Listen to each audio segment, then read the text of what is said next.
Buddha's father is visited by an angel who tells him that his son is going to grow up to be the greatest temporal, profane ruler the world has ever seen.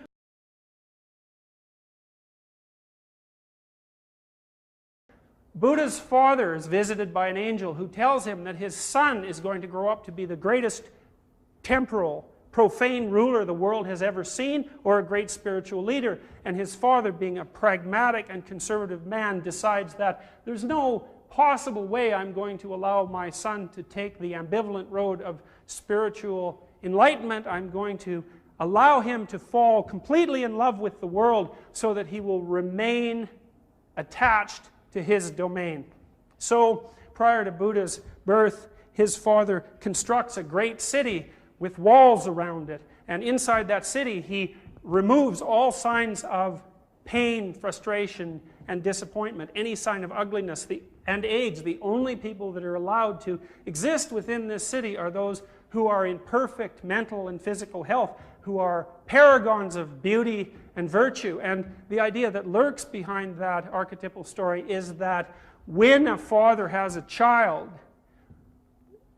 his moral obligation is to shield the developing consciousness of that child from contact with any of the horrors of life that could provide the child with an experience too traumatic for that developing consciousness to apprehend. So, because it's an archetypal story, it relates to the development of all people, not just the redemptive savior. And that's the motif that the Buddhist story initially follows. A good father makes his child fall in love with life by enticing that child into a direct relationship with all that life has to offer. So Buddha grows up within this walled garden, this unself-conscious paradise.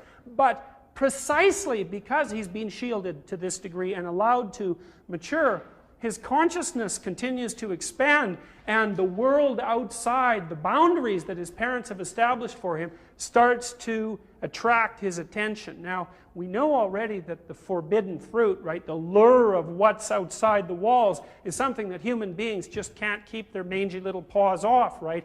We are absolutely, uncontrollably curious, and the best way to make sure that we investigate something is to lay down a stricture that says, whatever you do, under whatever circumstances, never look there, right? And then the automatic systems that underlie our orienting and that motivate our seeking experience are constantly pulling our attention precisely to that forbidden spot, compelling us to investigate exactly that which has been forbidden. So, because Buddha is a consciousness developing in a healthy manner, he immediately becomes curious about what lies beyond the limits that have been established with him, and he makes a decision to go outside of paradise, right? Which seems a particularly ridiculous thing to do, given that in principle he has everything he could possibly want inside the walls. But then again, we have the troublesome notion of the original sin of Adam, right? Which is that if any of you were offered a forbidden fruit, again under circumstances mythologically equivalent to those that obtained in the beginning, you'd immediately reach your hand out and take it, because what we haven't got for human beings is always far more compelling than what we have got.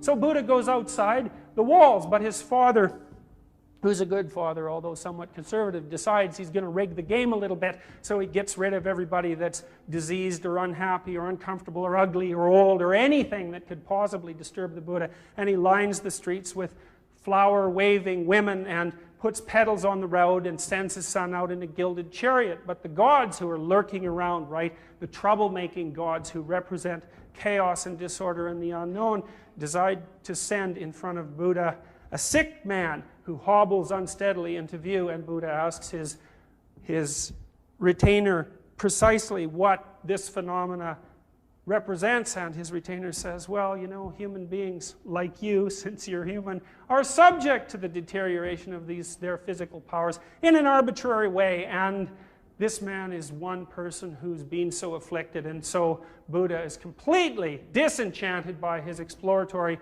move out into the terrible unknown, and runs back into the castle walls and shuts the door, and is perfectly happy to think of nothing for months. But then, as his anxiety habituates and his curiosity grows, he can't stand the notion of never going outside the walls again, and outside he goes again.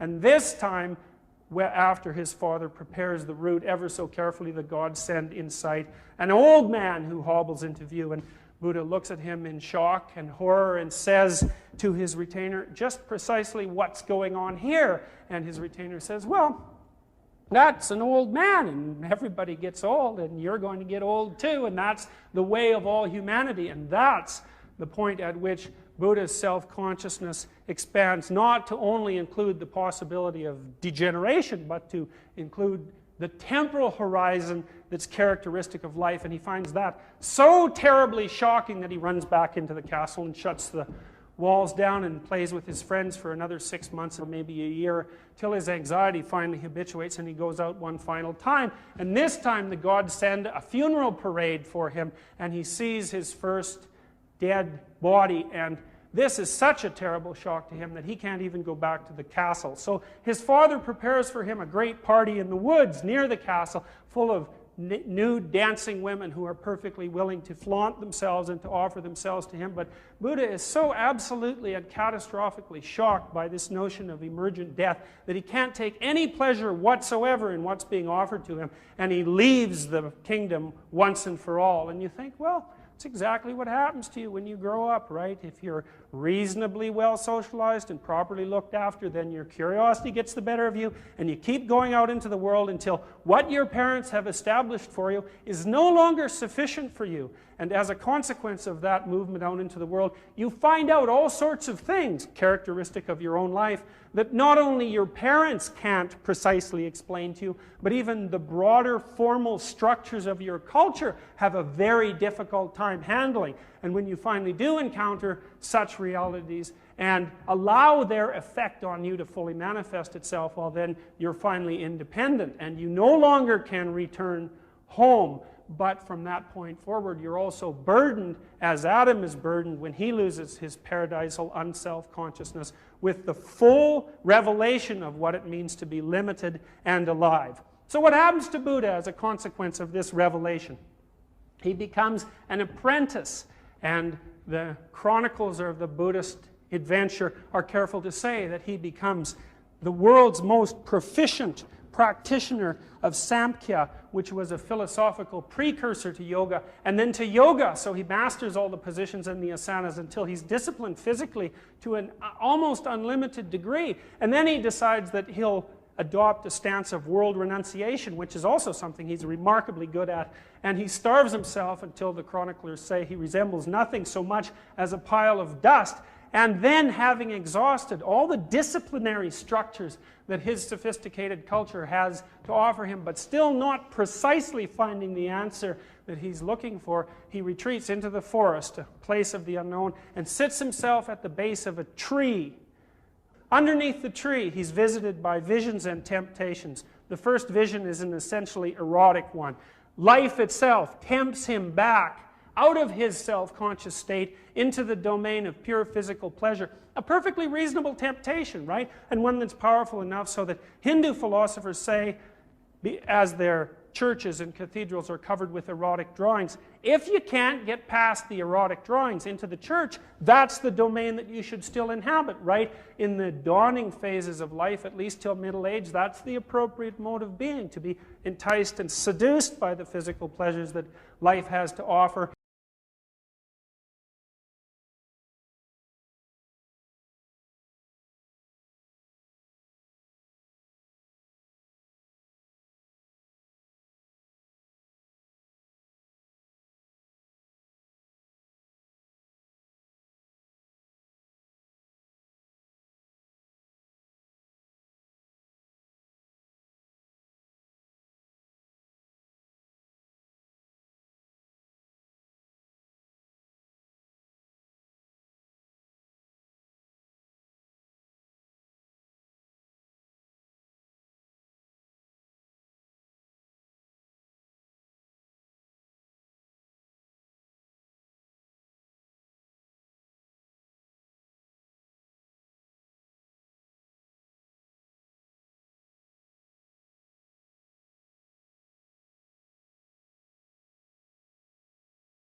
in the dawning phases of life, at least till middle age, that's the appropriate mode of being, to be enticed and seduced by the physical pleasures that life has to offer. But in the final analysis, those are not sufficient to solve the problem of emergent self-consciousness. And so the angel of death visits him and offers him the opportunity to exist permanently in a state of nirvana. A very, very interesting twist on the story, because you have to wonder, given the association, say, between suicidality and the notion of paradise that exists underneath that, if what Buddha isn't being offered by the angel of death is in fact death and the cessation of all the problems of being regardless. He rejects that, attains enlightenment briefly, and then decides to return to the world to share what he's discovered with all of suffering humanity. The idea being that the Buddha, who is the awakened or enlightened one, is capable of attaining a transcendent state, but also knows fully that